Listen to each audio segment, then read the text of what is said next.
Tadhana sa Villa Elizalde nagulantang si Maya de la Rosa sa kanyang pagkagising. Bumalat sa kanya ang hindi pamilyar at malamig na hangin ng Marangyang Suite sa The Manila Peninsula. Kumikirot ang kanyang ulo na parang banibiyak, at higit na nakakagimbal, nasa kama siya ni Mateo Elizalde, ang kilalang-kilalang walang pusong CEO, ang pinakamakapangyarihang lalaki sa mundo ng negosyo sa Maynila. Pira-piraso at masakit na alaala ang bumalik, ang masamang pagtulak sa kanya ni Chloe Santos, ang kanyang itinuturing na matalik na kaibigan, mula sa hagdan.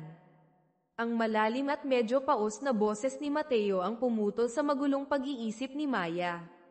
Malamig niyang ipinaalam na si Maya mismo ang pilit na pumasok sa kanyang kwarto, naghubad ng sariling damit, at nagmakaawa ng tulong.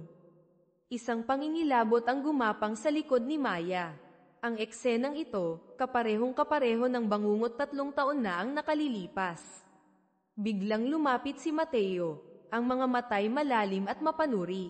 Bilang pagtatanggol sa sarili, malakas siyang itinulak ni Maya papalayo at nagpapanak na tumakbo papasok ng banyo. Dinampot niya ang kanyang telepono, at ang numero sa screen ay parang kidlat na tumama sa kanya. Ang petsa 3 taon na ang nakalipas. Si Maya ay muling nabuhay, bumalik sa eksaktong sandali kung kailan nagsimula ang trahedya. Noon, siya ay ipinahamak mismo ng kanyang fiancé na si Angelo Reyes at ng mapanlinlang niyang kaibigang si Chloe Santos, itinulak siya sa kama ni Mateo Elizalde. Ginawa siyang pain, isang kasangkapan para takutin at kikilan ang milyonaryo. Ngunit sa pagkakataong ito, hindi na magpapakatanga si Maya de la Rosa para mahulog muli sa nakamamatay na patibong na iyon. Sunod-sunod na malalakas na katok sa pinto ang umalingaw-ngaw. "Ako na," sabi ni Maya kay Mateo, puno ng determinasyon ang boses.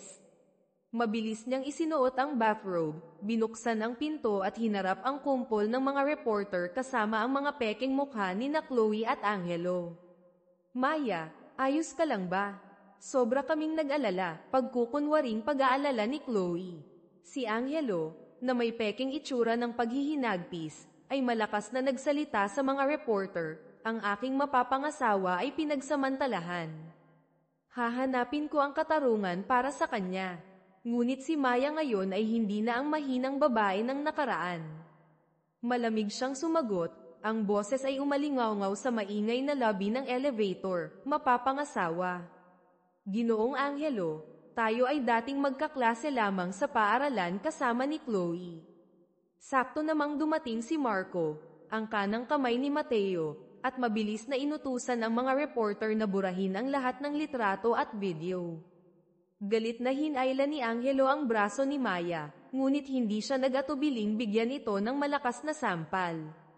"Gago!" Upang patunayan ang kanyang sinabi at putulin ang lahat ng peking ugnayan, sa pagkabigla ng lahat, lumingon si Maya, hinayla ang kwelyo ni Mateo Elizalde, at binigyan ito ng isang matapang at pampublikong halik sa labi. "Tama," pahayag niya, puno ng hamon ang boses, "ginamit ko lang ang kaunting kalasinggan para tuparin ang pangarap ng bawat babae sa Maynila ang minsang mapasa akin si Mateo Elizalde. Ngayon, natupad na ang layunin ko. Hindi na tayo magkikita." Pagkasabi niyon, tumalikod siya at buong kumpiyansang naglakad palayo, iniwan ang isang natutulalang si Mateo Elizalde at ang nagkakagulong mga tao. Ngunit ang imahe ng babaeng iyon, na kapwa malakas at misteryoso, ay malalim na tumatak sa isipan ng malamig na CEO. Pagbalik sa Elizalde Tower, inutusan ni Mateo si Marco na magsagawa ng masusing investigasyon tungkol kay Maya de la Rosa. Isang manipis na profile ang lumabas, maagang namatay ang ina dahil sa sakit sa Makati Med, walang ibang kamag-anak na masasandalan. Isang kaawa-awang nakaraan, ngunit nagtataglay ng kakaibang tatag at lakas ng loob. Samantala, determinado si Maya na gamitin ang pagkakataong ito ng muling pagsilang para baguhin ang kanyang kapalaran. Plano niyang gamitin ang kaalaman mula sa nakaraang buhay para mamuhunan sa Philippine Stock Exchange, PSE. Nagkataong nakasalubong niya si Isabel Bel Gonzales, ang dati niyang kaklase na nanguna sa pambubuli sa kanya.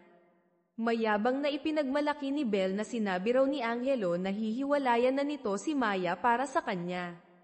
Nang mapagtanto ang tunay na kulay ng lalaking hindi lang 2 kundi 3 ang pinagsasabay, mapaklang ngumiti si Maya, at lalo pang nagdagdag ng gatong sa apoy, at talaga. Pero 3 taon na kaming may malalim na relasyon ni Angelo, hindi iyon basta-basta bibitawan. Nainis si Belle at akmang sasampalin si Maya ng isang matigas na kamay ang pumihil dito. Si Mateo Elizalde pala. Nang makitang akmang tatakas si Maya, hinayla siya nito papunta sa isang eleganteng restaurant sa BGC, Bonifacio Global City. Kagabi, ipinahamak ako, prangkang paliwanag ni Maya, kaya binaliktad ko na lang ang sitwasyon. Tumingin siya diretso sa mga mata ni Mateo, pananagutan ko ito. Sumingit ng ngiti si Mateo, isang ngiting puno ng ibang kahulugan. Pananagutan, sige, bayaran mo ang pinsalang moral at sa aking reputasyon. Napakataas ng halaga ko, pero dahil medyo interesante ka, babawasan ko ito 5 milyong piso na lang. Natulala si Maya. Humingi siya ng palugit kay Mateo. Pumayag ito, ngunit may isang kondisyon, kailangan mong tumawag para mag-report sa akin 1 beses bawat linggo. Sa basketball court ng universidad, hindi sinasadyang narinig ni Maya ang pag-uusap sa telepono ni Chloe at Angelo, na nagkukumpirma sa masakit na katotohanang matagal na silang lihim na nagsasama. Sakto namang tumakbo papalapit si Chloe para kwestiyonin si Maya kung bakit ito nagsalita ng kung ano-ano na nagdulot umano ng hindi pagkakaunawaan kay Mateo. Kasabay nito, lumitaw naman si Angelo, magka-holding hands at sweet kay Belle Gonzalez. Nagsimula ang magandang palabas ng magselos ng husto si Chloe. Tumunog ang telepono ni Maya, si Mateo ang tumatawag. Ngumiti siya at pinatay ang tawag, nagpas siyang panoorin muna ang dula sa harap niya. Sa kabilang linya, nakaramdam si Mateo na mayroong kakaiba, agad niyang inutusan si Marco, imbestigahan mo kung anong pinagkakaabalahan niya ngayon. Tadhana sa Villa Elizalde, pagpapatuloy, ng gabing iyon, pinuntahan ni Maya si Angelo, buong husay na gumanap bilang babaeng napilitan. Alam ni Mateo na may mga reporter sa labas kaya pinilit niya akong itanggi ang relasyon natin. Kailangan kong pumayag na makasama muna siya pansamantala para hindi na niya ungkatin pa yung ginawa nating pag-frame up sa kanya. Naniwala naman si Angelo, iginiit na si Maya lang ang mahal niya pero masyadong makapangyarihan ang pamilya ni Belle, kailangan niya raw iyon para makapagtayo ng sariling kumpanya. Nagkunwaring pumayag si Maya na maghintay. Lingid sa kaalaman niya, ang buong pag-uusap nila ay nai-record na ng mga tauhan ni Mateo. Nag-report pa si Marco, hinihingi ni Maya ang tulong ni Ethan Castillo, isang batang propesor sa ekonomiya at nagmula rin sa marangyang pamilya Castillo, para sa kanyang aplikasyon para mag-aral sa ibang bansa. Sa Naiya Airport, nagpunta si Maya para ihatid si Ethan. Nabanggit nito na may isang matalik na kaibigan din siyang darating para maghatid sa kanya. Natigilan si Maya nang makita kung sino ito si Mateo Elizalde. Mabilis siyang nagdahilang may gagawin at umalis. Pagkaalis ni Maya, saka lamang umamin si Ethan kay Mateo, gusto ko siya. Pagbalik, nag-focus si Maya sa plano niyang kumita ng pera para mabayaran si Mateo sa pamamagitan ng stock investment, gamit ang alaala niya mula sa nakaraang buhay. Sa kabilang banda, nakaupo si Mateo sa meeting room ngunit lumilipad ang isip. 12 araw na ang nakalipas, hindi pa rin tumatawag si Maya sa kanya.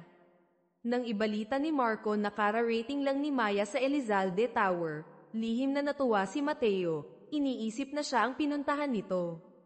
Ngunit hindi, pumunta siya roon para manghiram ng pera kay Lina, isang itinuturing niyang nakatatandang kapatid. Sakto paglabas ni Maya ng gusali, nag-aabang na si Mateo. Walang sabi-sabing binuhat siya nito ng pabigla, dinala diretso sa kanyang opisina.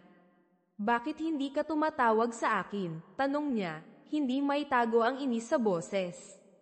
May oras kang ihatid si Ethan Castillo pero wala kang ilang minuto para tumawag. Abala ako sa paghahanap ng perang pambayad sa iyo, sagot ni Maya, pilit tinatago ang pagkataranta. Muling ni-save ni Mateo ang numero niya sa telepono ni Maya. Idiniin, tandaan mo, tumawag ka. Kahit isang beses lang sa isang linggo. Sakto namang may nahulog na maliit na kahon ng regalo mula sa bag ni Maya.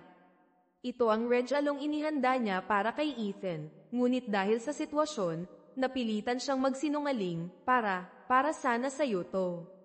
Mabilis pa siyang nagsulat ng mensahe, ikaw ang pinakamagandang pagkakatagpo sa buhay ko.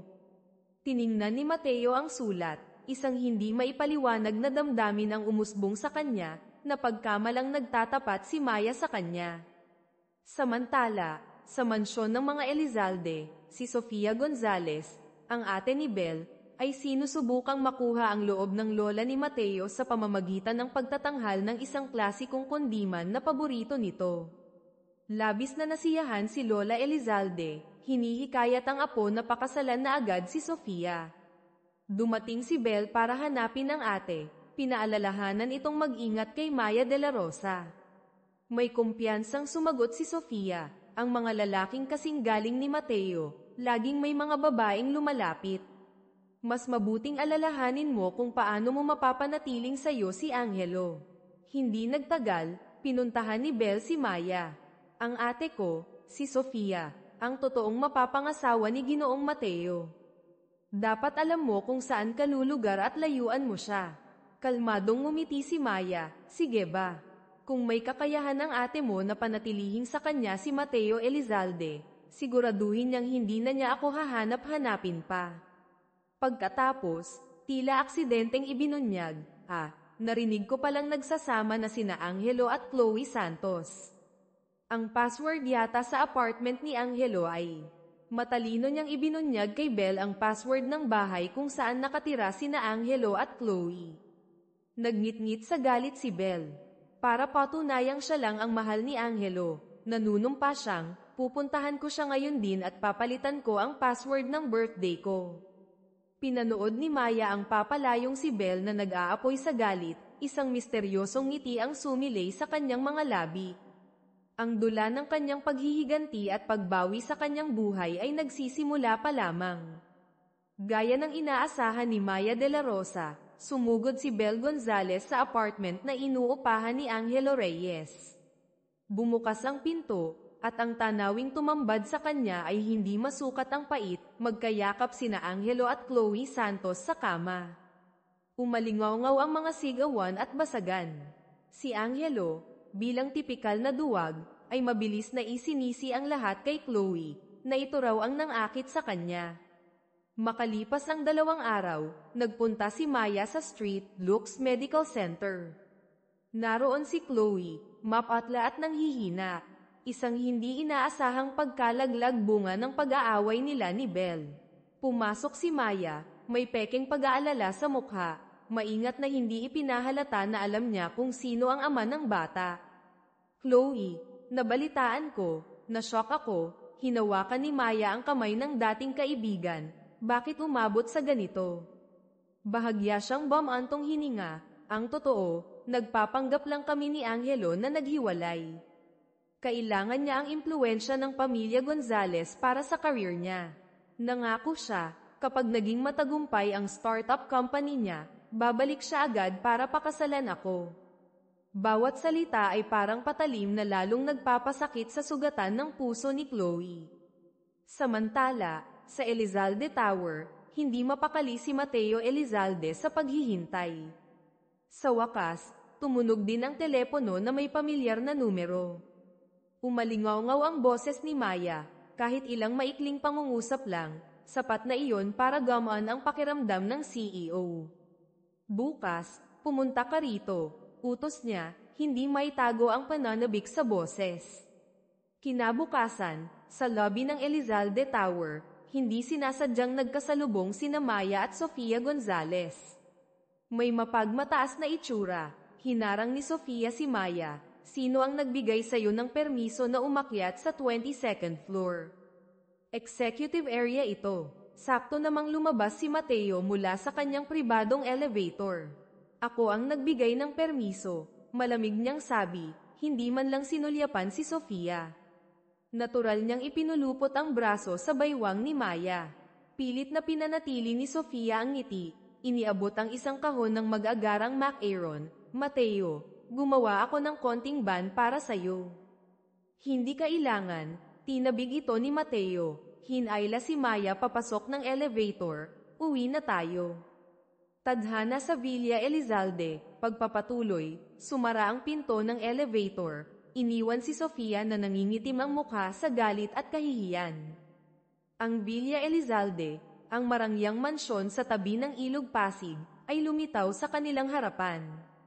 Ang nakakagimbal na alaala ng kanyang hindi makatarungang pagkamatay sa nakaraang buhay sa mismong lugar na ito ay biglang bumalik, na nagpang-inag kay Maya.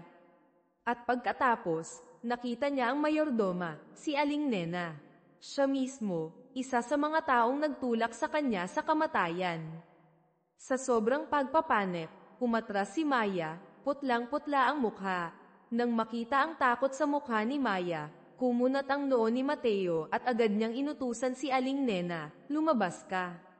Pagkatapos ay lumingon siya para saluhin si Maya na napasuray-suray. Ang mga pira-pirasong madugong alaala, ang kataksilan, ang sakit, lahat ay parang isang tsunami na lumamon sa kanya.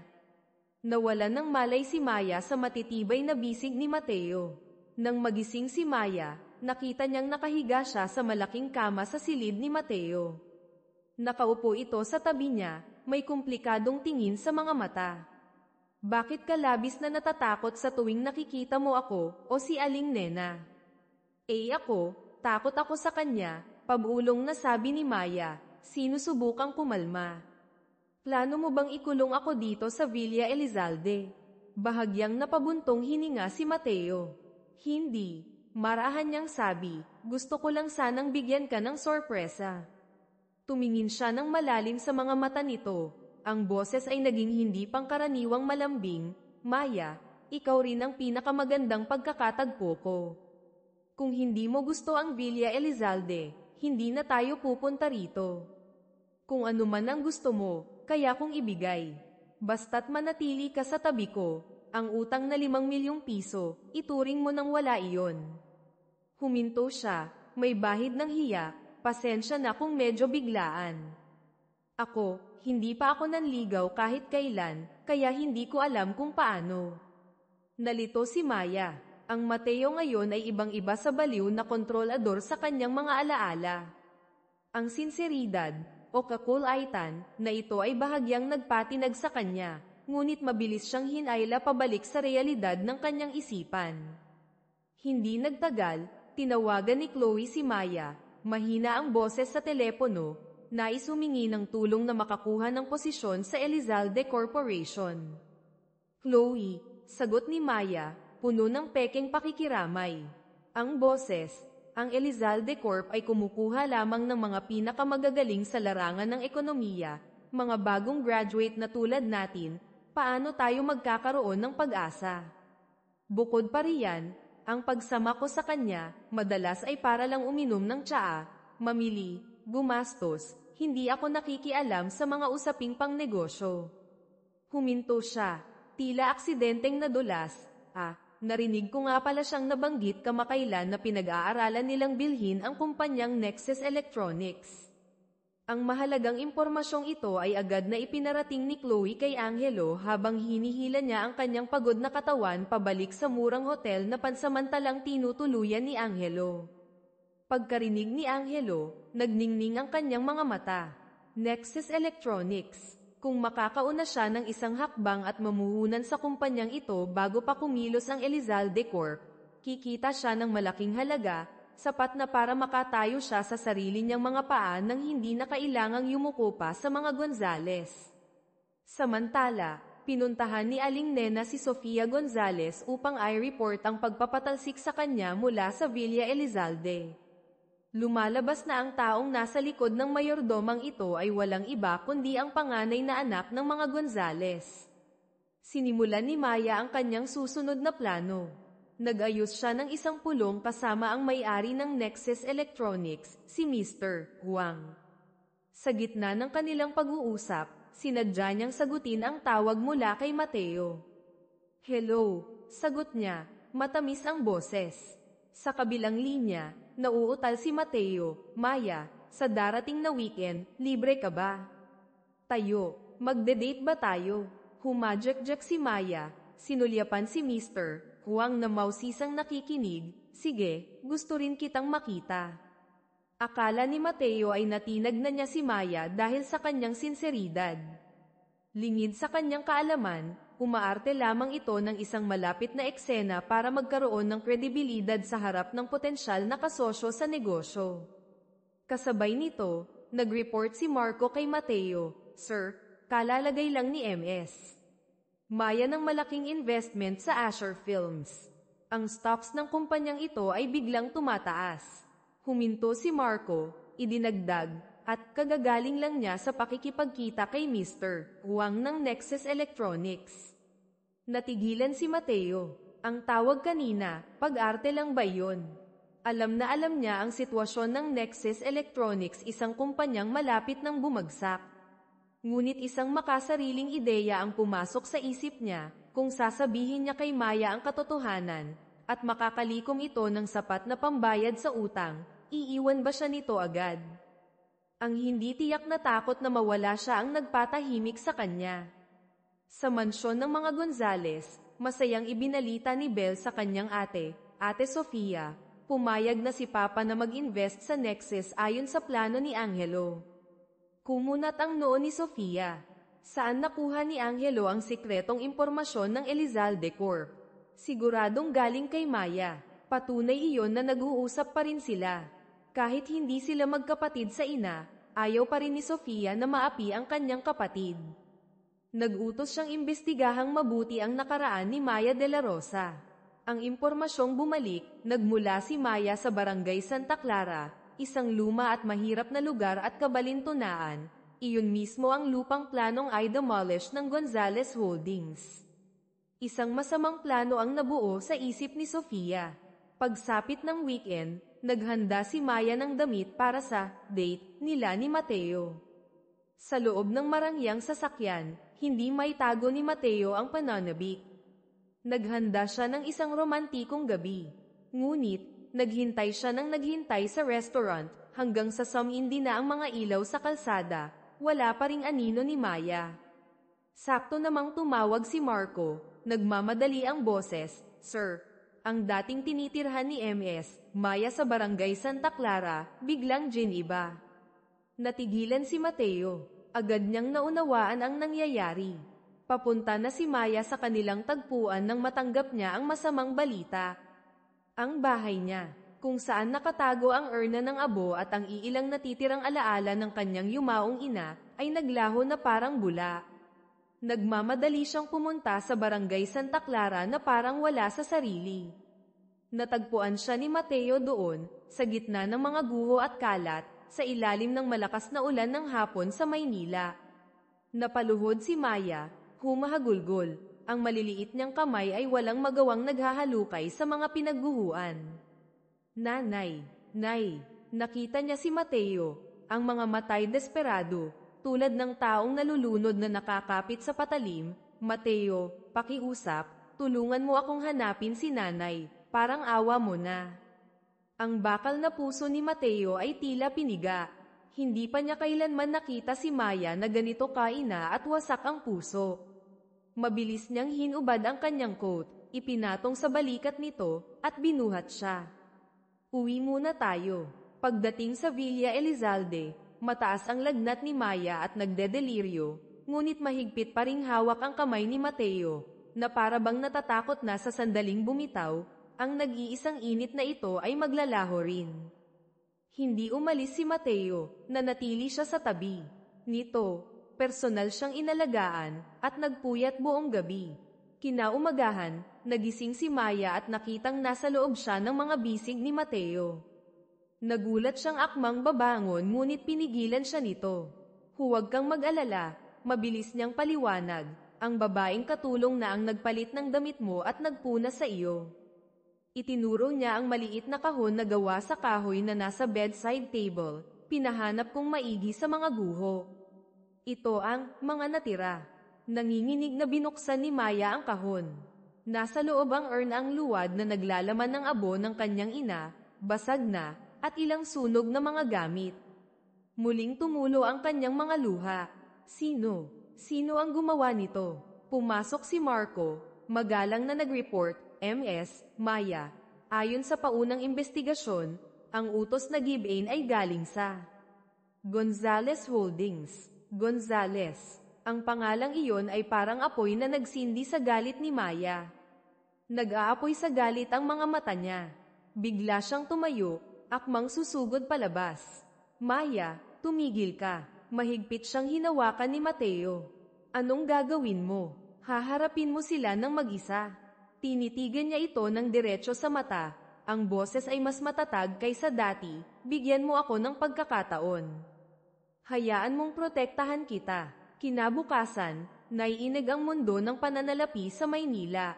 Biglang inanunsyo ng Elizalde Corporation ang pagputol sa lahat ng strategic partnership nila sa Gonzales Holdings, kahit pa mga hulugan ito ng pagkalugi ng daan-daang milyong peso. Ang malaking dagok na ito ay agad na pumutol sa daloy ng kapital ng mga Gonzales, itinulak ang dating makapangyarihang grupo sa bingit ng pagkalugi. Tadhana sa Villa Elizalde, pagpapatuloy, nagmamadaling pinuntahan ni Sofia Gonzales si Lola Elizalde, ang lola ni Mateo, umiiyak at nagmamakaawa, hinihiling na kausapin nito ang apo para mapigilan ito. Alam ko pong naging padalos-dalos si Belle sa kagustuhang tulungan ako, pero hindi ko inasahang gagawin ito ni Mateo dahil lang sa Maya na yon. Kumunat ang noo ni Lola Elizalde, nangakong hindi hahayaang gumawa ng kalokohan ang apo. Habang nagkakagulo ang pamilya Gonzales dahil sa krisis, muling pinuntahan ni Maya si Angelo.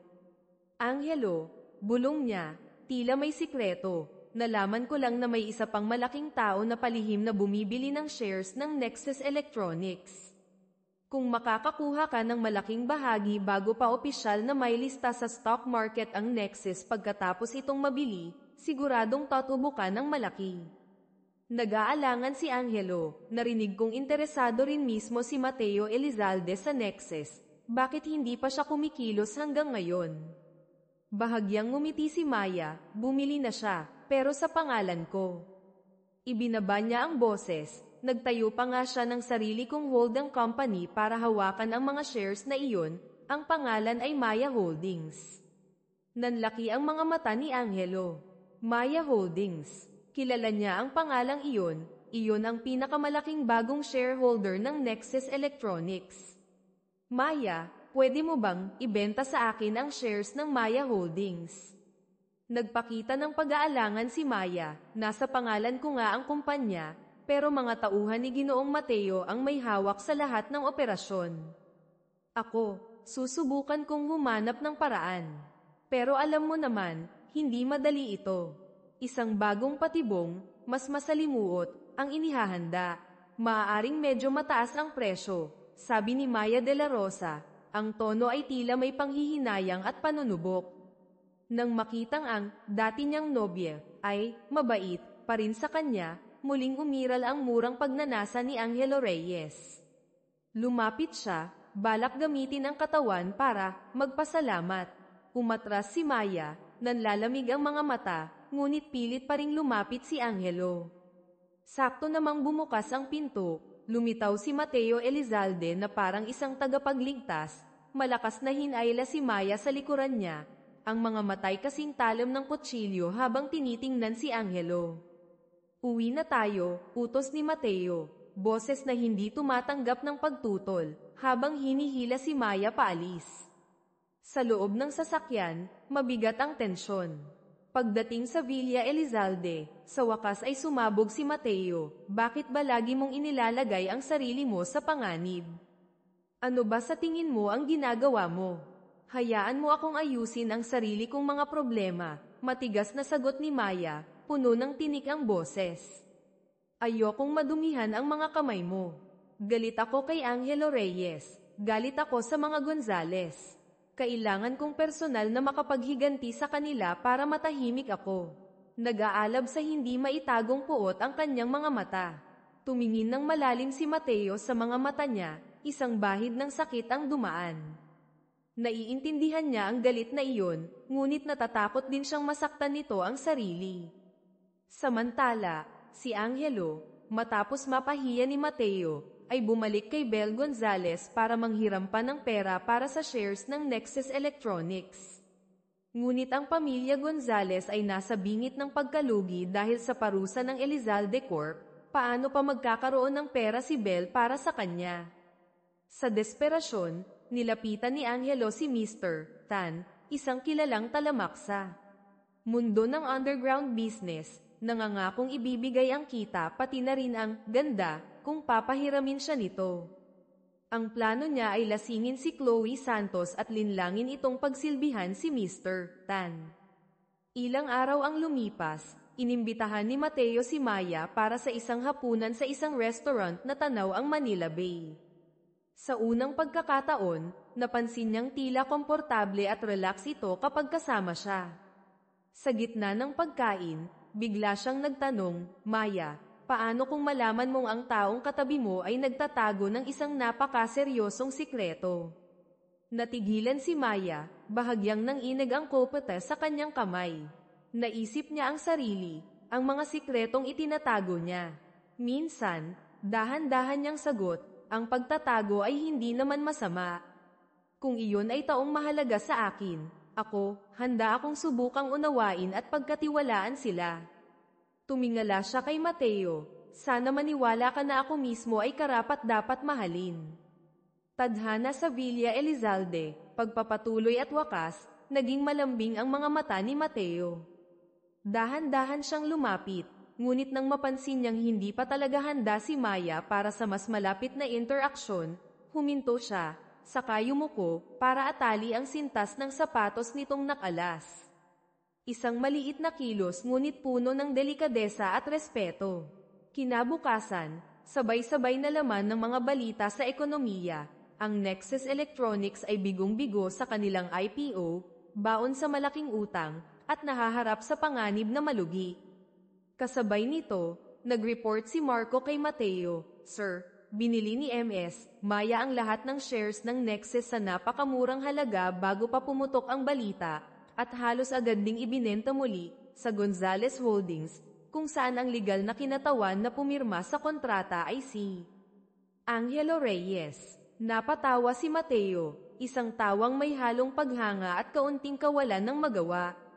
"Marco," sabi niya, "mula ngayon, huwag na huwag mong susubok ang galitin si Maya de la Rosa. Masyado siyang malalim at hindi mo mahuhulaan.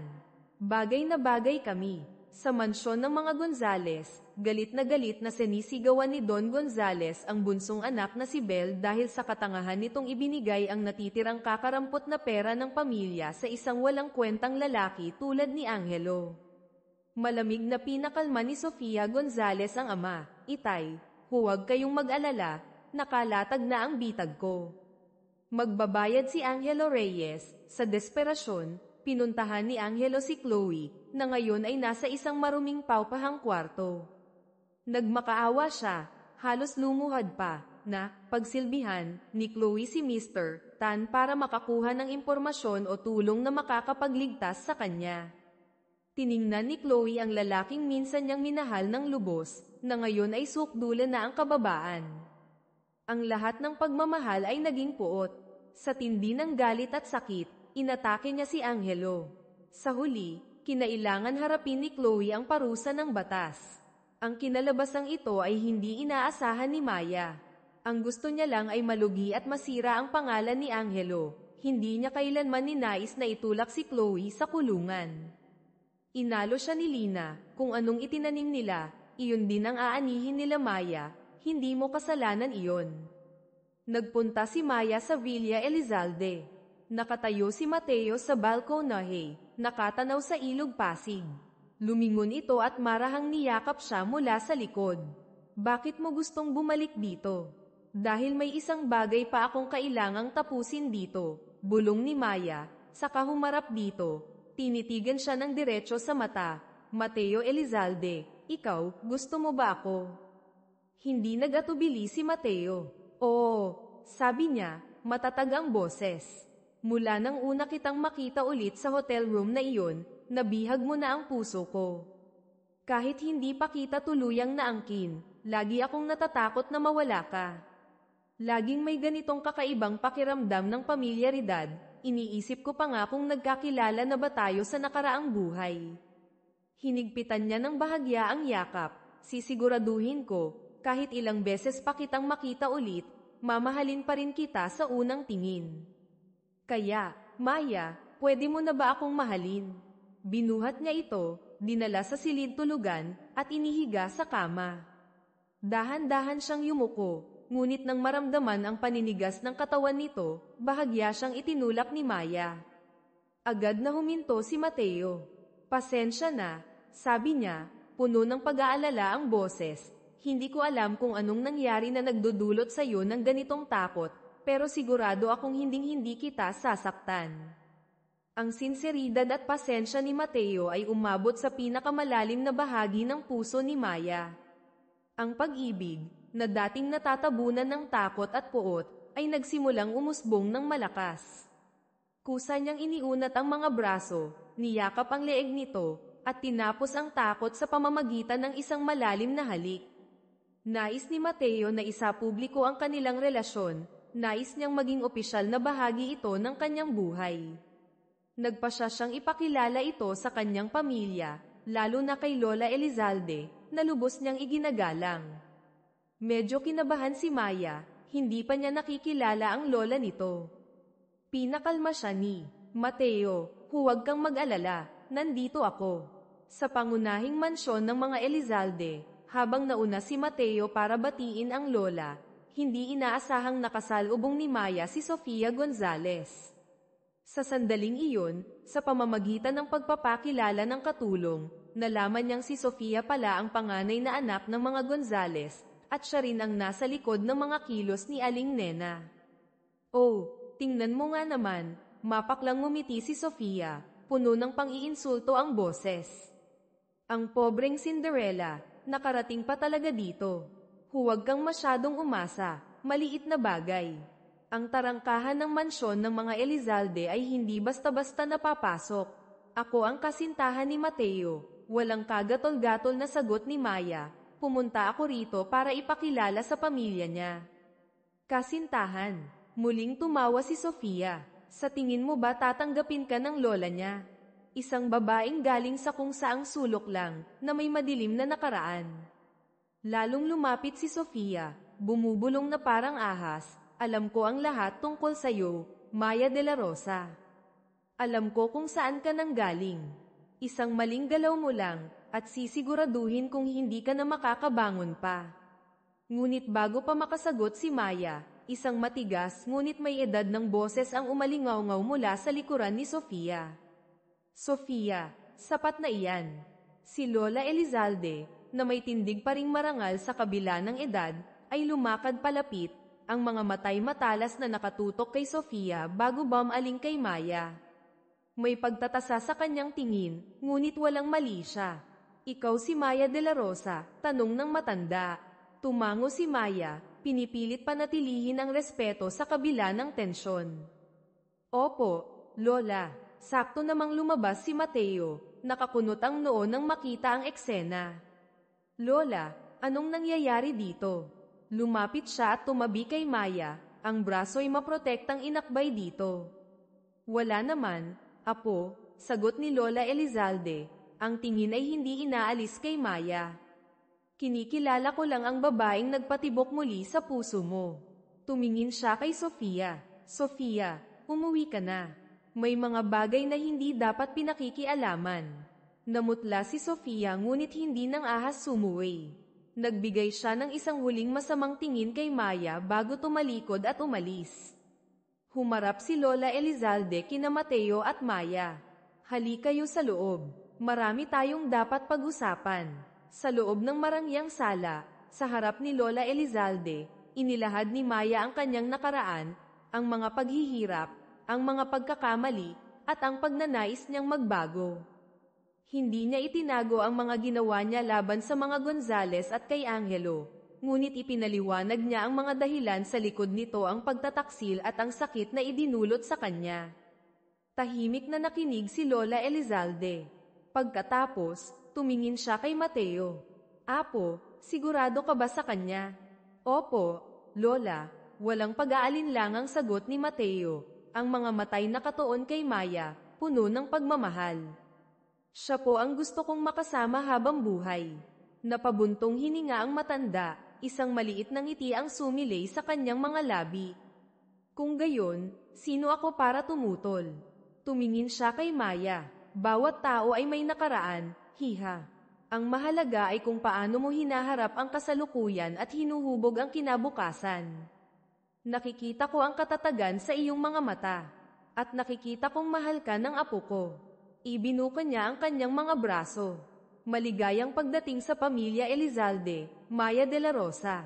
Naiyak si Maya sa tuwa at ginhawa.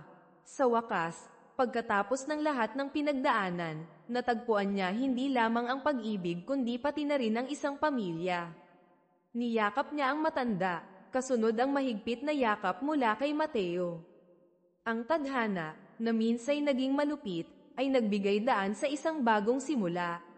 Sa Villa Elizalde, kung saan minsan nang natapos ang kanyang buhay, ngayon ay nagsisimula ang isang bagong kabanata, isang kabanatang puno ng pag-ibig, pagpapatawad, at pangako ng isang masayang kinabukasan sa piling ni Mateo Elizalde.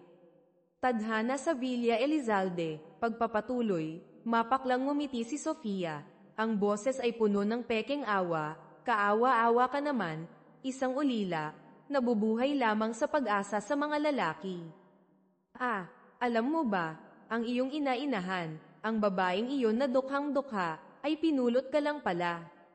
Kaya naman, kahit ibenta niya ang barong-barong sa barangay Santa Clara sa aming pamilyang Gonzales, hindi niya kailangan ang pahintulot mo. Bawat salita ni Sofia ay parang karayom na tumutusok sa pagkatao ni Maya. Sakto namang lumabas si Lola Elizalde at ang ina ni Mateo.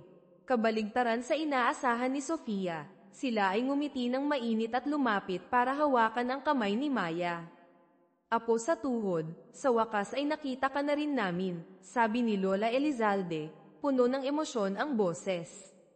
At doon, ang nakagugulat na sikreto ay nabunyag. Maaga pa nilang natuklasan na si Maya pala ang nawawalang anak ng marangal na pamilyang De la Torre.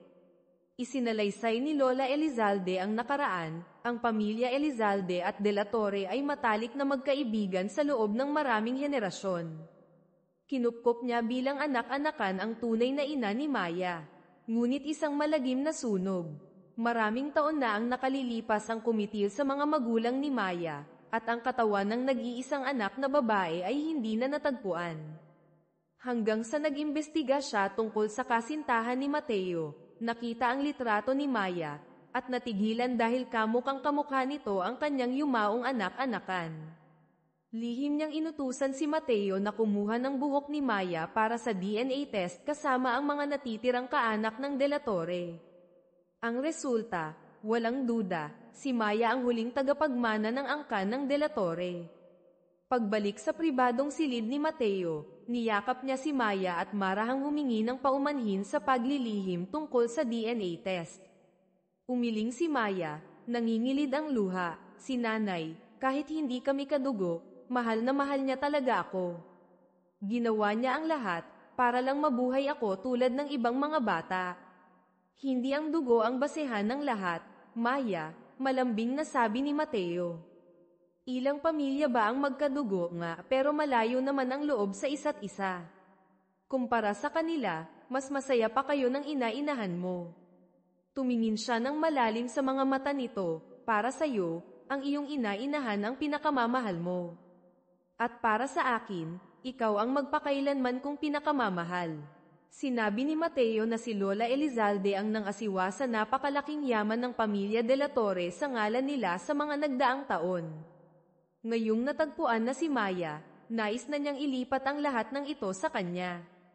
Ilang araw ang lumipas, pumasok si Mateo sa silid at nagulat nang makitang bumili si Maya ng napakaraming mamahaling damit, alahas, ngunit hindi para sa sarili, kundi para palamutian lamang ang mga stuffed toy. Mapaglarong ngumiti si Maya, sinadya ko yan. Kailangan kong ipakita na maayos at marangya ang buhay ko. para maniwala si Lola na hindi ko kailangan agad ang yaman na yun, at hindi niya ipipilit agad na ibigay sa akin. Napatawa si Mateo, napailing na lang sa kakulaitan nito. Kahit hindi mo tanggapin ang perang yun, sobra-sobra pa rin ang kakayahan kong buhayin ka habang buhay. Ngunit nagtanong din siya dahil sa kuryosidad, pero magsabi ka nga ng totoo, paano mo napapatakbo ang Maya Holdings? Paano ka naging isang kinatatakutang dark horse sa mundo ng financial investment sa loob lang ng maikling panahon? Swerte lang, kibit balikat ni Maya. Umamin ka, kiniliti siya ni Mateo. Sakto namang tumunog ang telepono ni Maya. Si Ethan Castillo. Nagbalita siyang nakabalik na siya sa bansa at nais siyang makita. Nang marinig ang pangalan ni Ethan, kumulo ang dugo ni Mateo sa selos. Inagaw niya ang telepono, malamig ang boses, abala si Maya, hindi kanya makikita. Saka siya tumingin kay Maya, kitang-kita ang poses-ibong tingin, kanselahin mo ang usapan ninyo. Ang biglaang pagkontrol na ito, ang mapanupil na tingin, kaparehong-kapareho ni Mateo sa nakaraang buhay. Isang pangingilabot ang gumapang sa likod ni Maya, ang takot na akala niya ay natutulog na ay muling nagising. Ang poses-ibong tingin ni Mateo Elizalde, ang biglaang pagkontrol lahat ay parang malamig na tubig na ibinuhos kay Maya de la Rosa, binuhay ang multo ng nakakagimbal na nakaraan. Isang pakiramdam ng pagkakasakal ang bumalat sa kanya. Pagkatapos noon, inutusan ni Mateo ang mga bodyguard, ginawang isang kulungang ginto ang Villa Elizalde, hindi pinapayagan si Maya na umalis kahit kalahating hakbang. Habang nasa sasakyan papuntang Elizalde Tower, malamig na kinuha ni Mateo ang telepono ni Maya nang tumawag muli si Ethan Castillo.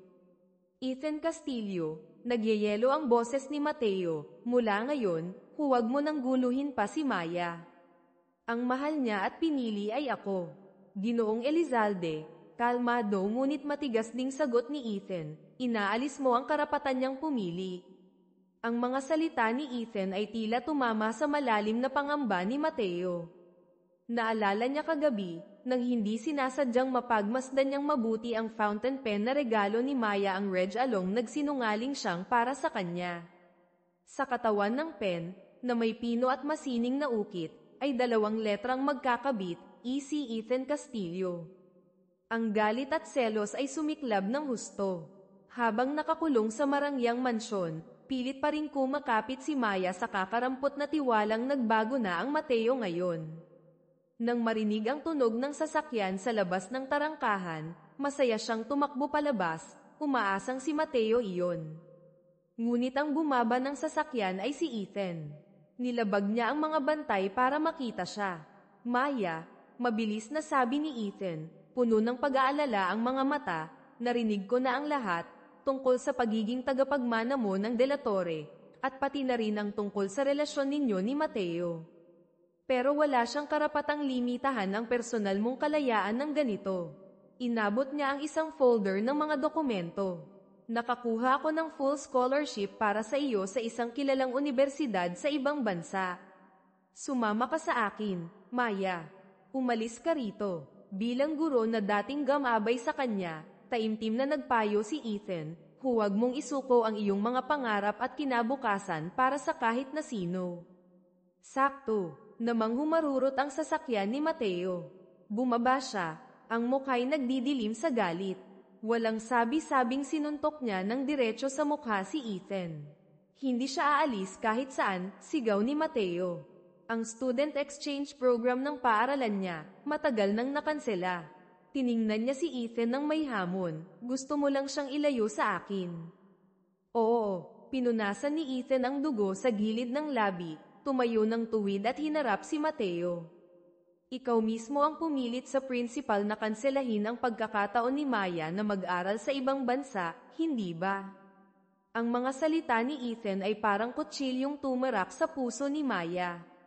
Tumingin siya kay Mateo nang may pagkadismaya, na pagtanto ang tunay na mukha na pilit niyang itinatanggi. Ang pagkontrol ay hindi kailanman nawala. Lagi siyang dumarating sa tamang oras na kailangan niya, hindi dahil sa pag-aalala, kundi dahil hindi siya tumigil sa pagsubaybay sa kanya. Leo H. Yuthen, ay hindi pala, Mateo Elizalde, mapait na tumawa si Maya, nangingilid ang luha, isa lang pala akong laruan na nasa ilalim ng kontrol mo, tama ba? Tumawa man ako o umiyak, wala kang pakialam. Basta't sumuwi ako sa gusto mo, handa mong alisin ang lahat sa akin ng walang palem. Ikaw, demonyo ka. Tiningnan niya ito ng diretso sa mata, puno ng determinasyon ang boses. Ibabalik ko talaga ang 5 milyong piso na yun. Makakaalis din ako sa kontrol mo. Pagkasabi niyon, tumalikod siya at pumasok sa mansyon, iniwan ang 2 lalaki at ang tensyonadong hangin na halos hindi na mayengan. Pagbalik sa kumpanya, malamig na ibinigay ni Mateo ang fountain pen kay Marco. Ibalik mo yan sa kanya. Nang dumalaw si Lina, ikinwento ni Maya ang lahat. Hula ni Lina, siguradong nakita niya ang ukit sa pen kaya napagkamalan niyang gusto mo si Ethan. Ganyan talaga ang selos, nagiging bulag ang mga lalaki. Kahit na, umiling si Maya, kitang-kita ang sakit sa kanyang mga mata, hindi niya pa rin dapat ako tratuhin ng ganito. Pero pakinggan mo ang puso mo, Maya, payo ni Lina. Nakikita ko naman na kapag mabait siya sa'yo, hindi mukhang peke. Hindi nagtagal, muling humanap ng paraan si Ethan para makipag-ugnayan kay Maya. Tutulungan kitang makakuha ng scholarship sa ibang paaralan. Sa pagbabago ng kapaligiran, baka mahanap mo ulit ang dating Maya na inosente at masayahin. Tumingin si Maya kay Ethan, malungkot na ngumiti. Salamat, Ethan. Lagi mo akong iniisip, umiling siya, pero ayoko nang bumalik sa nakaraan. Ang dating Maya ay laging nangangailangan ng tulong ng iba. Pero ang Maya ngayon, natutunan ko ng umasa sa sarili ko, natutunan ko ng mahalin ang sarili ko. Kaysa takasan ang lahat sa pamamagitan ng pag-aaral sa ibang bansa, gusto kong manatili dito, harapin ang lahat, para tunay na mahawakan ang buhay ko. Iniabot niya ang kamay. Ethan, magkaibigan pa rin tayo, ha? Sana suportahan mo ang desisyon kong ito. Tiningnan ni Ethan ang katatagan sa mga mata ni Maya, naunawaan niyang ang babaeng nasa harap niya ay tunay nang nagmature. Kinuha niya ang kamay nito, isang pagkakamay ng pagkakaibigan at respeto. Bumalik sa trabaho, sumama si Maya kay Lina sa isang real estate auction. Ang target niya ay isang lupa sa labas ng Tagaytay, na sa unang tingin ay walang mataas na commercial value. Ngunit alam ni Maya, batay sa alaala ng nakaraang buhay, na may malaking potensyal itong kumita sa malapit na hinaharap. Kabalintunaan, naroon din si Mateo Elizalde sa auction. Pumunta siya roon hindi dahil sa halaga ng lupa, kundi dahil ang kasalukuyang may-ari ay isang matandang kaibigan ng pamilya Elizalde na nagigipit. Nais niyang tulungan ito ng hindi direkta sa pamamagitan ng pagbili ng lupa sa magandang presyo. Ang pagdating ni Mateo ay naging dahilan din para agad na dumating si Sofia Gonzalez, hindi pinalampas ang pagkakataong mapalapit sa kanya. Patay, nandito rin si Mateo Elizalde, paano natin siya matatalo, nag-aalalang sabi ni Lina. Nagsimula ang auction. Agad na nagbigay ng panimulang bid si Mateo na 50 milyong piso. Taasan mo pa, ate, pag-udyok ni Maya kay Lina. Kumunat ang noo ni Lina, pero hindi siya kapos sa pera. Napaisip si Maya, saka kinuha ang telepono at nag-text kay Mateo, Ginoong Elizalde, dahan-dahan lang po. Sinasabi ko po ang totoo, may potensyal kumita ang lupang ito, kahit hindi ako 100% sigurado. Bilang pagtanaw na lang po sa nakaraan, pwede niyo po bang ipaubaya na lang sa akin ito? Nabasa ni Mateo ang text, bahagyang sumingit ang ngiti sa kanyang labi. Patuloy siyang nagtaas ng bid laban sa ibinigay ni Lina, ngunit pagkatapos niyang manalo sa auction, agad niyang hiniling sa organizer na ilipat ang pangalan ng lupa ng direkta kay Maya de la Rosa. Natulala si Maya. Nagmamadali niyang hinabol si Mateo ng paalis na ito. Bakit mo ginawa yon? Huminto si Mateo, lumingon para tingnan siya, komplikado ang mga mata. May dahilan ako kung bakit kailangan kong makuha ang lupang iyon. Ang ibigay ito sa'yo, dahil gusto mo ito. Sabi niya saka sumakay sa kotse at umalis. Iniwan si Maya na tulala habang hawak ang titulo ng lupa. Pagbalik sa kanyang apartment, tulala si Maya habang tinitingnan ang titulo, naghihintay ng tawag mula kay Mateo para magpaliwanag, ngunit nanatiling tahimik ang telepono. Dumating si Lina, at nang makita ang itsura niya, hindi napigil ang questionin siya. Kakahapon lang sinisisi mo siyang hindi ka nirerespeto, kinokontrol ka. Tapos ngayon binigyan ka niya ng buong entablado para magpakitang gilas sa harap ng maraming tao, tapos hindi man lang tumawag para kontrolin ka. Bakit mukha kang bigo dyan? Hindi alam ni Maya kung paano sisigot. Ang magkahalong emosyon sa kanyang puso ay lalong nagiging magulo. Samantala, ang ina ni Mateo ay nagpaplano na magdaos ng isang pribadong salo-salo sa kanilang bahay, na may pangunahing layunin na paglapitin ang kanyang anak at si Maya. Sa kasamaang palad, ang planong ito ay narinig ni Sofia Gonzalez. Isa na namang masamang balak ang nabuo. Sa salo-salo, mainit at masaya ang kapaligiran. Si Sofia ay nagpakita ng hindi pangkaraniwang kabaitan, lumapit kay Maya. Maya, pwede mo bang alalayan si Lola Elizalde saglit? Gusto niyang lumabas sa may beranda para magpahangin. Nag-alinlangan si Maya, hindi kailanman ibibigay ni Sofia sa kanya ang pagkakataong makuha ang loob ni Lola ng ganoon kadali. Ngunit sa harap ng lahat, hindi siya makatanggi. Sumunod siya kay Sofia papunta kay Lola Elizalde. Nang silang tatlo na lang ang nasa malapit sa tahimik na hagdanan, kung saan walang CCTV camera, biglang kumilos si Sofia. Nagkunwari siyang nadulas, malakas na itinulak si Lola Elizalde, dahilan para mahulog ang matanda pababa ng hagdan. Diyos ko, Lola, sumigaw si Sofia sa takot, saka lumingon kay Maya, matalim ang mga mata. Walang utang na loob na matanda. Ilang taon kitang pinagsilbihan, tapos gusto mo pang ipagkasundo ang babaeng to kay Mateo. Mapakla siyang tumawa, walang camera dito, PayPal abasin kung aksidente ito. Ikaw, ang mananagot, sakto namang narinig ang sigaw, nagsimulang tumakbo papalapit ang mga tao. Agad na nagbago ang ekspresyon ni Sofia, umupo sa tabi ni Lola, humahagulgol ng malakas, itinuturo si Maya, Siya ang nagtulak kay Lola. Ako, pinayuhan ko lang siyang layuan si Mateo para mapagbigyan kami, pero hindi siya pumayag, kaya ginawa niya ito kay Lola. Natulala si Maya sa perpektong pag-arte ni Sofia. Ngunit bigla niyang naalala, bago siya sumunod kay Sofia, hindi niya sinasadyang napindot ang record button ng video sa kanyang telepono. Sakto namang tumakbo papalapit si Mateo. Tiningnan niya ang sitwasyon, ang nagpapanik, pekeng, mukha ni Sofia at ang tulalang ekspresyon ni Maya. Nang walang pag-iisip, lumapit siya sa tabi ni Maya. Ayos ka lang ba? Tumingin siya ng diretso sa mga mata nito, naniniwala ako sayo. Sa loob ng ambulansya papuntang Makati Med, mabigat ang hangin. Hindi ko kailangan ang proteksyon mo, malamig na sabi ni Maya. Tiningnan siya ni Mateo. Ang boses ay may malalim na sakit, sinabi mo noon, dapat laging pagkatiwalaan ang pinakamalapit sa iyo. Maya, para sa akin, ikaw ang pinakamalapit. Basta't sabihin mong hindi ikaw ang nagtulak kay Lola, lubos akong maniniwala. Pero mukhang, hindi mo ako kailanman itinuring na pinakamalapit sa iyo. Sa ospital, inanunsyo ng doktor na nalagpasan na ni Lola Elizalde ang panganib. Ngunit ang malakas na pagkahulog ay maaaring magdulot ng problema sa pag-iisip at pagsasalita sa hinaharap.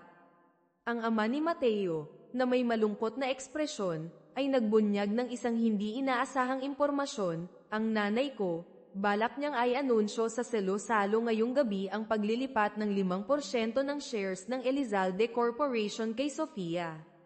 Naaawa siya sa bata dahil hindi niya nakuha si Mateo, at nakita niyang nahihirapan ang pamilya Gonzalez, kaya gusto niyang tumulong. Nang marinig ito, biglang napagtanto ni Maya ang tunay na layunin ni Sofia. Dali-dali niyang hinanap ang kanyang telepono para kunin ang ebidensya, ngunit nawawala ito. Kasabay nito, sa ibang lugar, hawak ni Bel Gonzales ang telepono ni Maya na napulot niya sa gitna ng kaguluhan sa salo-salo. Biglang umilo ang screen ng telepono na may mensahe mula sa isang hindi kilalang numero. Ipinadala ni Maya gamit ang ibang telepono. Bel Gonzales, kung ayaw mong masangkot pa ng malalim ang buong pamilya mo rito, ibalik mo agad sa akin ang telepono. Huwag mong hayaang sirain ng katangahan ng ate mo ang lahat. Nabasa ni Bel ang mensahe, nagbago ang kulay ng kanyang mukha. Habang hindi pa lubos nagising at malinaw ang pag-iisip ni Lola Elizalde, sinimulan ni Sofia Gonzales ang isang bagong masamang balak. Humanap siya ng paraan para makipag-ugnayan kay Diego de la Torre, isang malayong kamag-anak, mula sa isang sangay ng pamilya de la Torre, isang taong sakim at laging naiinggit sa pangunahing linya. Nangako si Sofia na tutulungan si Diego na agawin ang napakalaking yaman ng pamilya de la Torre na malapit ng manahin ni Maya de la Rosa. Kung magtatagumpay, pakakasalan ni Sofia si Diego, para legal silang makinabang ng magkasama. Samantala, sa Elizalde Corporation, nakatanggap si Mateo Elizalde ng balita mula kay Marco. Ang lupa sa Tagaytay na binili niya at ipinangalan kay Maya ay kasama sa plano ng pagtatayo ng isang bagong pambansang museo. Ang inaasahang halaga ng bayad pinsala ay aabot sa napakalaking 380 milyong piso. Isang bahagyang ngiti ang sumilay sa labi ni Mateo. Pumunta si Maya sa Elizalde Tower para hanapin si Mateo, ngunit hinarang siya ng bagong receptionist. Paumanhin po. Ma'am, may appointment po ba kayo? Ako si Maya de la Rosa, kasintahan ni Ginoong Elizalde, sabi ni Maya. Magalang ngunit puno ng pagdududa nang umiti ang receptionist. Ma'am, araw-araw po ay maraming babae ang pumupunta rito na nagsasabing sila ang mapapangasawa, mayroon pa ngang may dalang tiyan na naghahanap kay Sir Elizalde. Paki-fill up na lang po ng information sheet. Sakto namang lumabas si Mateo mula sa elevator. Kasintahan ko siya. Tiningnan niya si Maya, may bahid ng panunokso sa mga mata. Bakit, nandito ka para maningil ng utang? Hindi itinanggi ni Maya, sa halip ay lumapit pa at kumapit sa braso niya. Oo nga, pero nagbago na ang isip ko. Ang utang na 5 milyong piso, na pagdesisyonan kong gawing pambayad para suportahan si CEO Elizalde. Ano sa tingin mo? Malakas na tumawa si Mateo, masayang dinala ang bago niyang pinagkakautangan sa kanyang pribadong opisina. Pagkasara pa lang ng pinto, hindi na niya napigilan ang sarili at hinayla si Maya sa kanyang mga bisig, hinalikan ito ng may matinding pagmamahal. Sobra kitang namiss. Marahan siyang itinulak ni Maya, kinuha mula sa bag ang isa pang maliit na kahon na balot sa peles. Alam kong hindi mo nagustuhan ang pen na iyon. Binuksan niya ang kahon. Sa loob ay isang pares ng platinum na cufflinks, na may pino at masining na disenyo ng nakaukit na ME, kaya dinala ko na lang ang sarili ko para iregalo sa iyo. Iniabot pa niya ang isang maliit na card. Sa loob ay may malambot na sulat kamay. Mateo, nais kong makasama ka. Piliin ang isang buhay na puno ng malalim na pag-ibig, hanggang sa pumuti na ang ating mga buhok. Natunaw ang puso ni Mateo. Lahat ng tampo at pagdududa ay naglaho. Mahigpit niya itong niyakap, ngunit mapaglarong kinurot ni Maya ang kanyang tagiliran, pero galit pa rin ako sa iyo ha. Nawala ka ng walang paliwanag, hindi man lang ako kinontak ng 10 araw. Sa totoo lang, ilang araw lang, pero sinadya niyang palakihin. Sige na, napapatawang sabi ni Mateo, kasalanan ko. Kaya ngayon, kailangan ko nang tuparin ang tungkulin ng isang taong sinusuportahan, hindi ba? Yumuko siya para halikan sana itong muli nang bumukas ang pinto. Nakatayo roon ang ina ni Mateo, natigilan sandali saka nagmadaling nagkunwaring walang nakita. Ay, naiwan ko pala ang dokumento. Pautal-yutal niyang sabi saka mabilis na umalis. Nang makitang akma pa ring magpapatuloy si Mateo, napatawa si Maya at itinulak siya. Tama na nga yan, magtrabaho ka ng seryoso. Uwi ka sa Villa Elizalde mamayang gabi kasama ako. Nang gabing iyon, naghanda si Maya ng alak, mabangong kandila, isang romantikong hapunan para hintayin si Mateo. Ngunit inabot na siya ng hating gabi, nakatulog na sa sofa, ay hindi pa rin ito umuwi. Nag-aalala, tinawagan niya ito, ngunit ang sumagot ay si Marco, puno ng pagkataranta ang boses, Ms. Maya. Si Sir Elizalde, nagmamadaling umuwi sa inyo kaya naaksidente sa daan. Sa Street, Lux Medical Center, natulala si Maya habang pinagmamasdan si Mateo na walang malay sa kama ng ospital, may puting benda sa ulo. Isang matinding takot ang bumalat sa kanya. Mahigpit niyang hinawakan ang kamay nito. Humahagulgol, Mateo, gumising ka. Pangako magiging mabait na ako, hinding-hindi na kita iiwan. Matapos ang isang mahaba at nakakatakot na gabi, sa wakas ay nagkamalay si Mateo. Ngunit ang tingin niya kay Maya ay ganap na estranghero. Sino ka? Kumunat ang noo niya, lumingon kay Marco, ilabas mo siya. Parang dinurog ang puso ni Maya. Hinayla siya palabas ng ina ni Mateo. Isinalaysay ang sinabi ng doktor, nagkaroon ng malakas na pagkaalog sa utak si Mateo. Isang bahagi ng kanyang alaala ang pansamantalang nasira, nagsara. Sabi ng doktor, maaaring maalala niya ulit, maaari ring hindi. Hinawakan niya ang kamay ni Maya, inalo ito, pero naniniwala akong mahal ka niya ng ganyan, siguradong maaalala ka rin niya agad. Ngunit matigas na tumanggi si Mateo na makipagkita kay Maya. Sa desperasyon, palihim siyang pumasok sa pribadong apartment nito sa BGC, Bonifacio Global City, habang wala pa ito sa ospital. Yakap ang polo shirt na may pamilyar pang amoy nito, ang pangungulila at takot na mawala ito ay nagpaiyak sa kanya ng husto. Pagbalik ni Mateo sa apartment, nang makita si Maya, lalo siyang naging malamig at malayo. Paulit-ulit niya itong pinalalayas. Mateo, humahagulgol si Maya, ikaw mismo ang nagsabi, kahit ilang beses pa tayong magkita, mamahalin mo pa rin. Ako sa unang tingin, alam kong estranghero lang ako sa iyo ngayon. Hindi ko hinihiling na mahalin mo ako agad, hinihiling ko lang na bigyan mo ako ng pagkakataong makausap ka. Ayokong makipag-usap sa iyo, putol ni Mateo, malupit ang boses.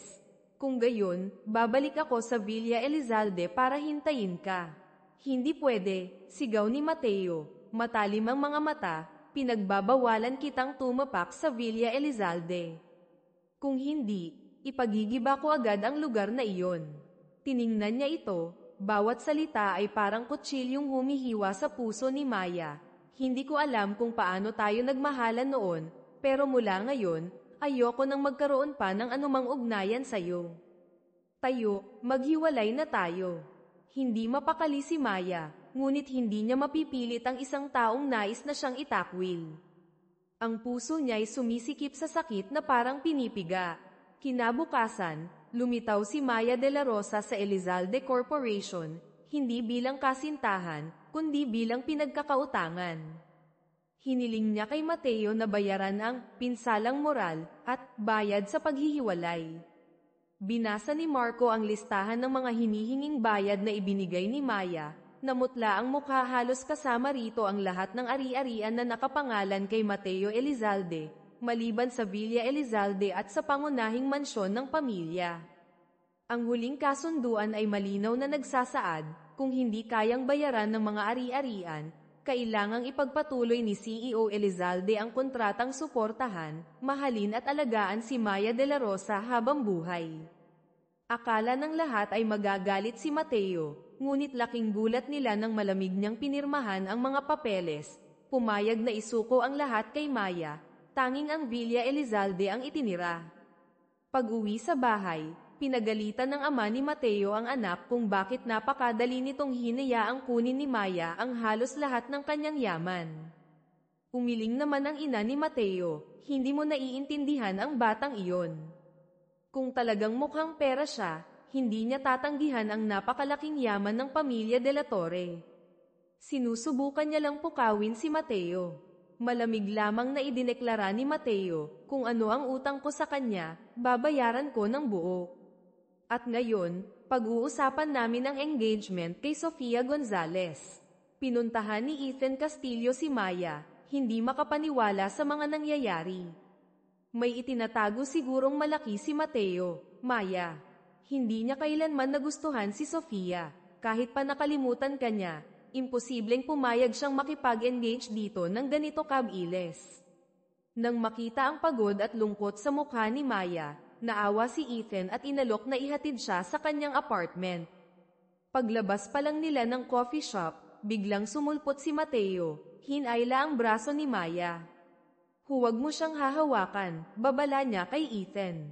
Inagaw ni Maya ang kanyang braso, mapait na tumawa, nakalimutan mo na ako, di ba?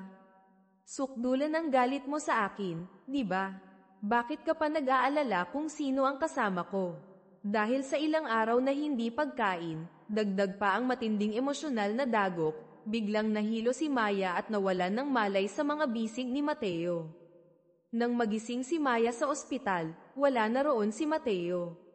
Ikinwento ni Ethan, nung nawalan ka ng malay, parang nababaliw siya sa pagtawag sa pangalan mo.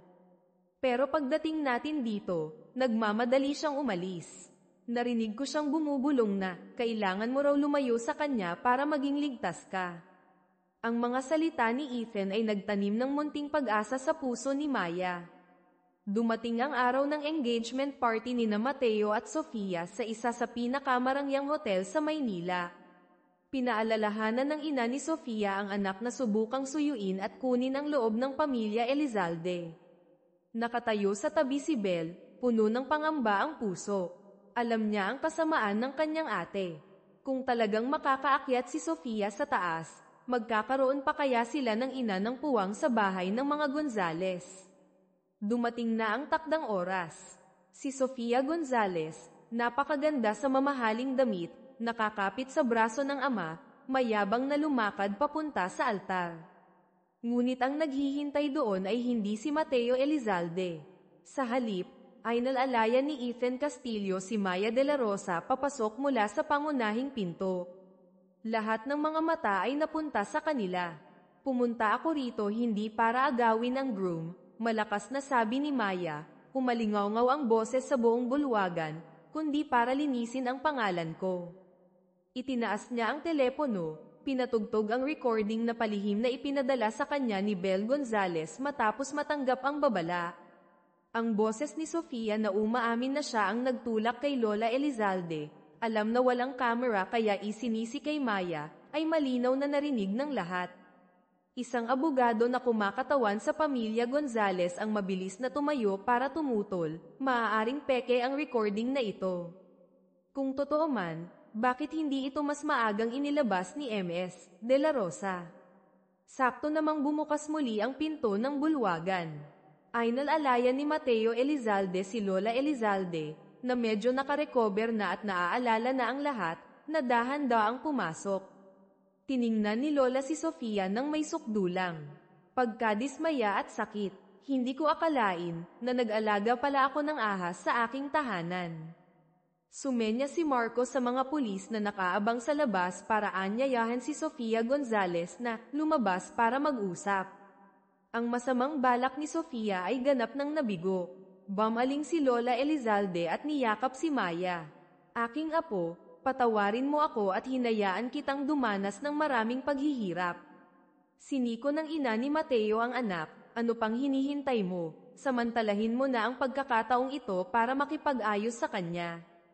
Laking gulat ng lahat nang tumingin si Mateo kay Maya at sinabing, ang mga pinsalang moral na dinanas mo, babayaran ko ng pera. Nang marinig ito, hindi na nakapagpigil si Ethan Castillo. Lumakad siya sa harap ni Maya, lumuhad sa isang tuhod. Maya de la Rosa, taimtim niyang tiningnan ito, hihiramin ko ang naudlot na engagement ni Ginoong Elizalde ngayon para formal na mag-propose sa babaeng mahal ko. Ibibigay ko sa iyo ang lahat ng kaligayahang nararapat sa iyo. Pakiusap, pagkatiwalaan mo ako kahit minsan lang. Napigil ang hininga ng lahat sa bulwagan. Tumalikod si Mateo, mahigpit na ikinuyom ang mga kamao. Naaalala niya ang lahat ng masasayang sandali nila ni Maya. Ngunit hindi niya magawang umamin, hindi niya magawang hilahin ito sa panganib na kinakaharap niya ang banta mula kay Diego de la Torre at sa mga makapangyarihang puwersa sa ilalim na nagnanais na agawin ang yaman nito. Ang pagpapanggap na nawalan ng alaala at pagpayag na makipag-engage kay Sofia ay pansamantalang plano lamang para protektahan si Maya. Ngunit ngayon, tila nagiging kabaligtaran ang epekto ng kanyang plano. Tiningnan ni Maya si Ethan na nakaluhod sa harap niya, saka tumingin sa naninigas na likod ni Mateo. Gulong-gulo ang kanyang puso. Dapat ba niyang piliin ang kaligtasan at sinseridad ni Ethan, o patuloy na maniwala sa pag-ibig na puno ng pagsubok ngunit matindi kay Mateo? Dumating na ang sandali ng pagpapasya. Sa harap ng taimtim na pag-aalok ng kasal ni Ethan Castillo, marahang umiling si Maya de la Rosa, ang mga matay nakatuon sa likod ni Mateo Elizalde na nakatalikod. Hindi siya makapayag, ang puso niya'y naghihintay pa rin sa iisang tao. Tumingin ng malalim si Ethan sa kanyang mga mata, naunawaan ang niloloob ng kaibigan. Ngumiti siya ng malungkot ngunit puno ng pag-unawa. Sige, Maya, handa akong samahan kang tapusin ang dulang ito, hintayin siya hanggang sa huling sandali. Tila huminto ang oras. Si Maya, sa kanyang puting bestida, ay nakatayo sa harap ng pinto patungo sa pansamantalang altar ng isang naudlot na dula. Mahigpit na hinawakan ni Lina ang kanyang kamay. Maya, sigurado ka na ba? Sakto namang bumukas ang pinto. Hindi tunog ng musika, kundi nagmamadaling mga yapak. Sumugod si Mateo Elizalde, malakas na hinayla si Maya mula sa kamay ni Ethan, ang mga matay puno ng pagkalito at sakit. Anong ginagawa mo? Tanong ni Maya, nanginginig ang boses dahil sa halo-halong emosyon at galit. Bakit kung galit ka sa akin ay sisirain mo pa ang kasal ko? Tumulo ang kanyang mga luha. Sinabi mong lagi kang mananatili sa tabi ko, poprotektahan mo ako, pero ilang araw pa lang ang nakalipas, nakalimutan mo na ba ang lahat? Maya, parang awa mo na, hayaan mo na akong kalimutan ka, sigaw ni Mateo, puno ng sakit ang boses. Talagang, hindi na kita pwedeng makasama pa. At doon, ikinwento niya. Sa mga araw na walang malay siya matapos ang aksidente, na naginip siya ng isang mahabang panaginip, isang ibang bersyon ng nakaraang 3 taon. Doon, nagkita rin sila sa parehong mahirap na sitwasyon sa simula, ngunit ang Maya sa mundong iyon ay piniling pagkatiwalaan si Angelo Reyes. Dahil sa takot na mapahamak ito, takot na maulit ang trahedya, ang Mateo sa panaginip ay walang awang ikinulong siya sa Villa Elizalde. Tiniis niyang kamuhian siya nito, basta't maging ligtas lamang ito. Ngunit sa huli, ang Maya sa panaginip na iyon ay piniling magpakamatay para makatakas sa kanyang kontrol. Ang imahe niya na yakap ang malamig na katawan nito ay bumabagabag sa kanya hanggang ngayon. Nang marinig ito, umiling si Maya, walang tigil ang pagtulo ng luha. Hindi Mateo, hindi ako nagpakamatay. Naiiyak niyang ibinunyag ang masakit na katotohanan ng nakaraang buhay, ang katotohanang hindi niya kailanman lubusang naharap. Si Chloe Santos ang nagtulak sa akin pababa ng hagdan. Noong araw na iyon, dumating siya para ibigay ang imbitasyon sa kasal nila ni Angelo. Tuwang-tuwa na ibinunyag ang buong katotohanan, na ginamit lang ako ni Angelo para kikilan ka, na ang orihinal nilang plano ay lasingin ako at ibigay kay Mr. Tan, pero hindi nila inaasahang napunta ako sa maling kwarto mo. Naalala ni Maya ang matinding galit noon, gusto kong humingi ng katarungan, sa gitna ng pag-aagawan, itinulak niya ako. Si Aling Nena, nandoon din ang mayordoma, pero nakita niya akong mamamatay pero hindi tumulong. Tumingin siya kay Mateo, ang mga matay puno ng pagsisisi at huling pasasalamat. Ang ako noon, napakatanga, hindi. Nakilala kong sino talaga ang nagmamahal sa akin. Niloko ko ang sarili ko, sa huli ipinagkanulo ng mga taong pinagkatiwalaan ko. Marahan niyang hinaplos ang pisngi nito. Salamat, Mateo, dahil kahit noon, pinili mo pa ring mahalin ako. Ngunit ang ako noon, talagang hindi karapat-dapat sa pagmamahal mo. Hindi, Maya, kasalanan ko ang lahat. Mahigpit siyang niyakap ni Mateo, garalgal ang boses dahil sa emosyon. Sa panaginip na iyon, nang yakapin kita mula Villa Elizalde papuntang ospital, labis akong natakot at nagsisi. Napagtanto kong hindi man lang kita nakitang tunay na tumawa ng masaya. Naisip ko na sana ako na lang ang nakahiga sa emergency room noon. Natakot akong maulit ang eksenang iyon, natakot akong mawala ka ulit, kaya hindi ako nang ahas na lumapit sa'yo, hindi nang ahas na aminin ang nararamdaman ko pagkatapos kong magising. Isinandal ni Maya ang mukha sa dibdib nito, naramdaman ang malakas na tibok ng puso. Binigyan ako ng pagkakataon ng langit na mabuhay muli, para makilala ko ang kabutihan mo, para makilala ang tunay na pag-ibig na pinalampas ko. Hindi ko napapalampasin muli ang pagkakataong ito. Tumingala siya, tumingin ng diretso sa mga mata nito, matatag. Handa akong harapin ang lahat kasama mo. Tumingin ng malalim si Mateo sa mga mata nito, nakita ang katapatan at determinasyon na hindi matitinag. Marahan niyang pinunasan ang mga luha sa pisngi nito. Sige, tayo, umuwi na tayo. Katatapos pa lang nilang magsalita, nagbigayan ng ngiti ng ginhawa, nang mula sa dilim, biglang sumugod ang mga nakamaskarang lalaki, umatake ng marahas. Ang malinaw na target ay si Maya. Sa gitna ng kaguluhan, itinulak silang dalawa pababa mula sa mataas na hagdan ng hotel. Ang utak sa likod nito ay walang iba kundi si Diego de la Torre. Nais niyang patayin si Maya para maaga ang buong yaman ng angkan. Sa Makati Med, unang nagising si Mateo. Bumalik ang alaala ng pag-atake. Nataranta siyang bumangon at tumakbo para hanapin si Maya. Nakita niya itong nakahiga roon, sa katabing kama. Nakapikit ang mga mata, mapatla ang mukha. Ang takot na mawala siya muli ay bumalat sa kanya. Ang mga luha ng lalaking dating kilalang malamig at mayabang ay walang tigil na tumulo. Hinawakan niya ang kamay nito, nanginginig ang boses na ikinwento ang panaginip habang walang malay, na para bang kinakausap ang sarili, kagagaling ko lang sa ibang mundo, Maya. Doon, ginawa nating muli ang lahat. Tumawa ka pa nga sa akin, minahal mo ako, gusto mong sumama sa akin pauwi. Naalala niya ang detalye sa panaginip, na siya ring katotohanang nangyari hindi pa katagalan. Ikaw ang nagregalo ng sarili mo sa akin, naalala mo. Sumulat ka pa sa card na iyon. Nais kong makasama ka, piliin ang isang buhay na puno ng malalim na pag-ibig, hanggang sa pumuti na ang ating mga buhok. Iyon ang bagay na hindi ko kailanman pinangarap. Humagulgol siya, kaya bakit sa mundong ito, naging ganito tayo? Idinikit niya ang pisngi sa kamay nito, Maya. Pwede mo ba akong tingnan? Pwede mo bang tawagin ulit ang pangalan ko?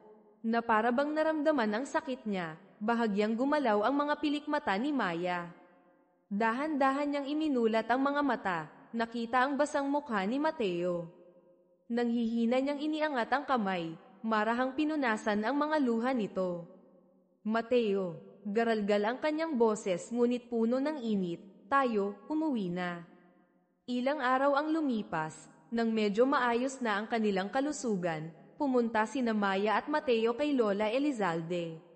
Sa harap ng Lola, formal na inamin ni Maya ang kanyang pagkatao ang nawawalang anak noon ng pamilya de la Torre. Ngunit nilinaw niya, Lola, kumpara sa yaman ng angkan, ang mas kailangan ko ngayon ay ibigay niyo si Mateo sa akin. Malumanay na tumawa si Lola Elizalde, niyakap ng mahigpit ang apo na nawala sa loob ng maraming taon. Sa pagkakataong iyon, hindi sinasadyang nakita nila muli si Sofia Gonzales, na ngayon ay nahaharap sa batas. Tiningnan siya ni Maya, kalmado ang boses, Sofia. Pinapayuhan kitang itigil na ang mga masasamang pamamaraan na iyan. Kung maglalakas loob ka pang agawin ulit si Mateo, ako, si Maya de la Torre, ay hinding-hindi ka hahayaang makalusot.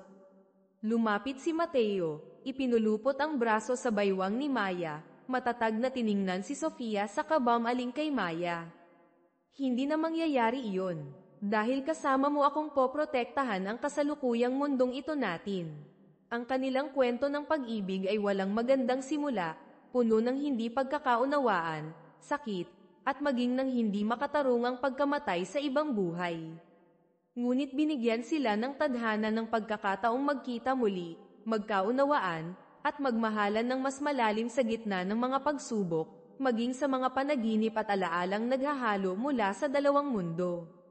At nang tuluyang magising sa kasalukuyan, napagtanto nila ang mga pagkakamali, pinahalagahan ang pangalawang pagkakataon, at nagpasyang magkahawak kamay, upang magsulat ng isang masaya at ganap na wakas, magpakailanman.